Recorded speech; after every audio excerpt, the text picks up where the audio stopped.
Hi, hello. Welcome to Socrates Talks. Guys, நம்ம இந்த சினிமாலாம் time travel அப்படின்ற ஒரு கான்செப்டை பார்த்துருப்போம், நிறைய புக்ஸ்ல கூட படிச்சிருப்போம்.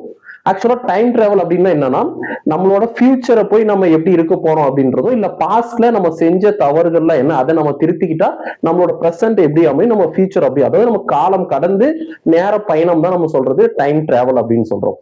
இந்த டைம் டிராவல் உண்மையிலேயே சினிமாவிலையும் இந்த கற்பனையா எழுதப்பட்ட கதைகள்ல மட்டும்தான் இருக்கு அப்படின்னு பார்த்தா இல்லைங்க, அது நிச்சயமா நம்ம ஒரு ரியல் லைஃப்லயும் இருக்குங்க டைம் டிராவல் அப்படின்றது.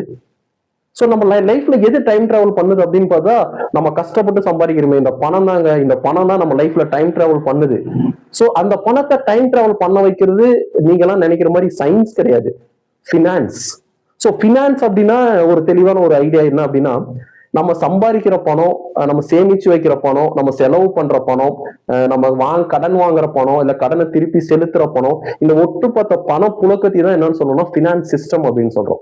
ஸோ இந்த பினான்ஸ் சிஸ்டம் தான் என்ன பண்ணுது, நம்ம உடல் உழைப்பு அறிவு ஆற்றல் எல்லாத்தையும் இன்வெஸ்ட் பண்ணி சம்பாதிக்கிற பணத்தை டைம் டிராவல் பண்ண வைக்குது. எப்படி பணம் டைம் டிராவல் பண்ணுது? ஒண்ணு இல்லைங்க, நாளைக்கு நமக்கு தேவையான பணத்தை நம்ம இன்னைக்கே சம்பாதிச்சு நாளைக்கு அனுப்புறோம், அதுதான் சேவிங்ஸ். கரெக்டுங்களா? இதே நாளைக்கு நமக்கு வரப்போற பணத்தை நம்ம இன்னைக்கே யூஸ் பண்றோம், அது லோன். சோ இந்த பினான்ஸ் சிஸ்டம் நம்ம பணத்தை நாளைக்கும் அனுப்புது, நாளைக்கு வரப்போற பணத்தை இன்னைக்கே நம்ம கைக்கு வரவும் செய்யுது. சோ இதுதான் டைம் டிராவல் அப்படின்னு சொல்றாங்க. இந்த டைம் டிராவல் தான் ஒட்டுமொத்த உலக பொருளாதாரத்தையும் தலைகீழா மாத்திய பல ட்ரில்லியன் டாலர் பண புழக்கம் நடக்கக்கூடிய ஸ்டாக் மார்க்கெட் உருவானதுக்கு மிகப்பெரிய ரீசன்ங்க. எஸ், இந்த வீடியோ நம்ம எதை பார்க்க போறோம்னா, ஃபர்ஸ்ட் ஸ்டாக் மார்க்கெட் பங்குச்சந்தை எங்க உருவாச்சு, எதனால உருவாச்சு, சோ இதை பத்தி தான் நம்ம இந்த வீடியோல பாக்குறேங்க. சோ 1600 யூரோப்ல இருக்கிற மக்கள், பெரும்பான்மையான முதலாளிகள், பணம் இருக்கிற அதிகமான மக்கள் ஒரு மிகவும் மதிப்பு வாய்ந்த ஒரு தொழிலை தேர்ந்தெடுத்த, ஒரு பிசினஸ் தேர்ந்தெடுத்த. அது என்ன அப்படின்னா, மசாலா பொருட்கள் தயாரிச்சு அதை உலகம் முழுக்க ஏற்றுமதி பண்றது. அதே நாம இன்னைக்கு நம்ம வீட்டுல நம்ம கிச்சன்ல யூஸ் பண்ற பத்தியா அந்த மசாலா தாங்க.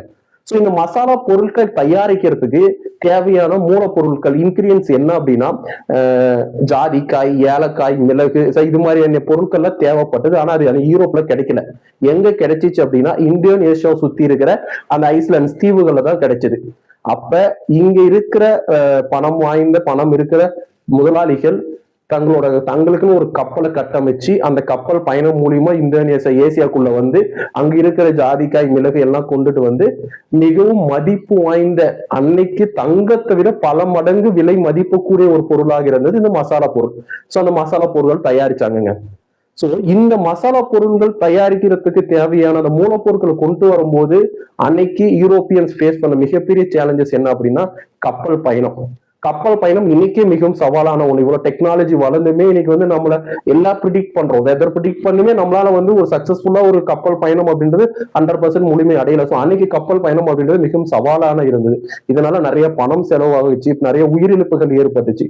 ஆனா அந்த கப்பல் வெற்றிகரமா போயிட்டு யூரோப்புல வந்துட்டு அது மிகப்பெரிய ப்ராஃபிட்டா இருந்துச்சு. சோ இந்த போட்டியில யூரோப்ல இருக்கிற எல்லா கண்ட்ரிஸும் உள்ள வர ஆரம்பிச்சாங்க.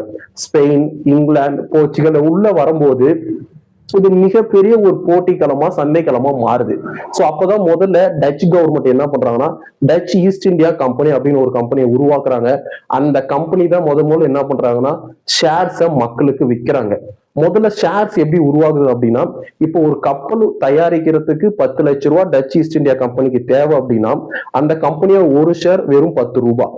அந்த 10 ரூபாய 1 லட்சம் பேர் வாங்கினாங்கன்னா அந்த கப்பல் தயாரிக்கிறதுக்கான 10 லட்சம் ரூபாய் கிடைச்சிருதுங்க. அந்த கப்பல் பயணம் வெற்றிகரமா போயிட்டு வந்துட்டு அதுல வர லாபம் அந்த 10 ரூபாய் இன்வெஸ்ட் பண்ண அத்தனை ஷேர் ஹோல்டர்ஸுக்கும், அதாவது அந்த 1 லட்சம் ஷேர் ஹோல்டர்ஸுக்கும் அதுக்கான லாபம் கிடைக்குது. ஆனா அந்த கப்பல் பயணம் சக்சஸ்ஃபுல்லா முடியல அப்படின்னா அதனால ஏற்படுற நஷ்டம், லாஸ் அப்படின்றது அந்த 1 லட்சம் பேருக்கு வருது. ஆனா அவங்களுக்கு பெரிய பாதிப்பு ஏற்படுத்தல, ஏன்னா அவங்க முதலீடு பண்ணது வெறும் 10 ரூபாய் தான். சோ இப்படிதான் முதல் ஸ்டாக் மார்க்கெட் உருவானது. அது எங்க உருவாச்சு அப்படின்னு பாத்தீங்கன்னா, ஆம்ஸ்டர்டாம் அப்படின்ற ஒரு நகரம், அதாவது இன்னைக்கு இருக்கிற நெதர்லாண்டோட கேபிட்டல்ல. சோ ஆரம்ப கட்டத்துல மக்கள் அந்த இடத்துல ஒன்னா ஒரு கூட்டமா சேர்ந்து சோ ஹேண்ட் ரைஸ் பண்றது, இல்ல நம்ம கை குலுக்குறது, இதன் மூலியமா தான் அவங்க வந்து என்ன பண்றாங்க, ஷேர்ஸை வாங்க விற்க ஆரம்பிக்கிறாங்க. சோ அப்ப டச் ஈஸ்ட் இந்தியா கம்பெனி செஞ்ச மிகப்பெரிய ஒரு புரட்சி என்னன்னா, ஷேர்ஸை யார் வேணாலும் வாங்கலாம். சாதாரண ஒரு மிடில் கிளாஸ் பீப்புள் இருந்து ரிச் பீப்புள் வரைக்கும் யார் வேணாலும் கம்பெனியோட ஷேர்ஸ்ல இன்வெஸ்ட் பண்ணலாம். அதே மாதிரி அந்த கப்பல் பயணம் முடிகிற வரைக்கும் ஷேர்ஸ் நீங்க வச்சிருக்கே தேவையில்ல. உங்களுக்கு தேவைப்பட்ட அந்த ஷேர்ஸ் இன்னொரு பர்சனுக்கு நீங்க செல் பண்ணிடலாம். ஸோ இந்த ஒரு ஐடியாலஜி தான் இன்னைக்கு பல லட்சம் கோடி பணம் புழக்கக்கூடிய நம்மளுடைய இந்தியன் ஸ்டார் மார்க்கெட், நிப்டி ஆகட்டும், என்எஸ்சி ஆகட்டும், ஸோ இது மாதிரியான இந்தியா ஃபுல்லா, உலகம் ஃபுல்லா இருக்கிற ஸ்டாக் மார்க்கெட் உருவானதுக்கான காரணம். ஓகே, ஸோ இது மாதிரி நிறைய தகவல்கள் உங்களுக்கு தேவை அப்படின்னா நம்மளோட சேனல் சாக்ரட்டிஸ் ஸ்டாக்ஸை பிடிச்சிருந்தா லைக் பண்ணுங்க, ஷேர் பண்ணுங்க, சப்ஸ்கிரைப் பண்ணுங்க. ஏதாவது தவறு இருந்தா கமெண்ட் பண்ணுங்க, திருத்திக்கிறோம். தேங்க்யூ.